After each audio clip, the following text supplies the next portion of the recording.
Alrighty then, as part of our Canning 101 to help new canners get in very good habits of home canning, whether it's water bath or pressure canning, we're going to talk about Headspace. And that is, in each recipe, it will suggest the headspace for something. All of your books, particularly this one, go into some detail on controlling your headspace. Headspace is not a suggestion. It is part of safe canning. It's part of the science of canning. The science is done for you. And this is what this book tells us. The space is needed for expansion of food as jars are processed and for forming vacuums in cooled jars. The extent of expansion is determined by the air content in the food and by the processing temperature. Air expands greatly when it's heated to high temperatures. The higher the temperature, the greater the expansion. Foods expand less than air when heated. So here is a curry chicken, which is from the newer Ball book, and it's one of their meals in a jar. So this was curry chicken. I will add flour to it when I open it and heat it up so it'll be thick. This is from July 21st chicken stock, and it had 1 inch of headspace. So headspace is important as your processing time. And you'll remember, we've got our jars, right? Here's basically 1 inch. This kind of helps you along, but the most accurate measurement you'll get is at the end of your Pokey Joe or your debubbler. So it can't really get it on here for you to see, but you have increments to this.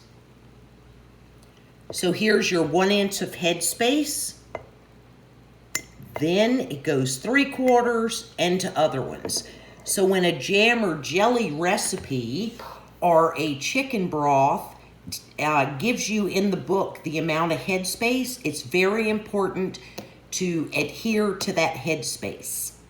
So canning is a science, and the approved recipes that we use out of approved and safe recipe books are on the side of Mrs. Wage's salsa. These are tested, safe, proven recipes. So if you go to bake a cake, you can't really ad lib like, whoa, I'm not going to put any baking powder or baking soda in this. Or biscuits, the same thing. So it is done precisely, and that's what your recipes, and that's why Headspace is so important that you follow it in the recipes that you use. And remember, this is for new canners to get into very good habits from the beginning. So I'm always going to get a recipe from a safe, trusted, approved source. And there are many of them out there. Your colleges have them in their extension services. Clemson is one of my favorites, and of course the books we use. You don't want to count on your memory for what Headspace is. And that is why every recipe in your trusted sources will have it in every single recipe for you. So this is cranberry juice, right? You're going to ladle hot juice into hot jars and use 1/4 inch headspace. So you don't have to count on your memory, ooh, I'm doing juice, what is the headspace I need? Just follow along with your approved recipe and make that headspace happen.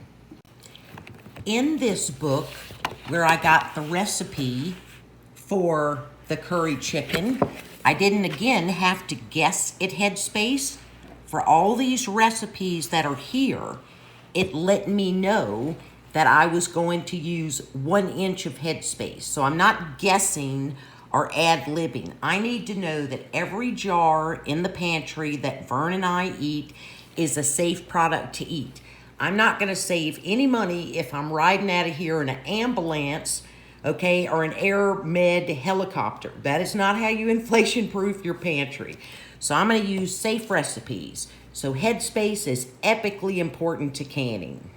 So read your trusted resources. Do your canned foods pass this test?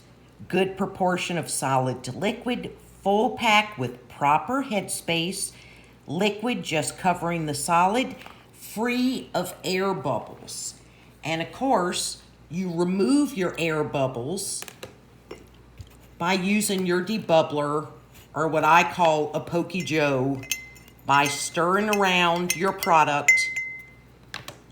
Then you wipe your rim of your jar to ensure nothing's on there to interfere with your seal. So if you read your books, it gives you a lot of information. Good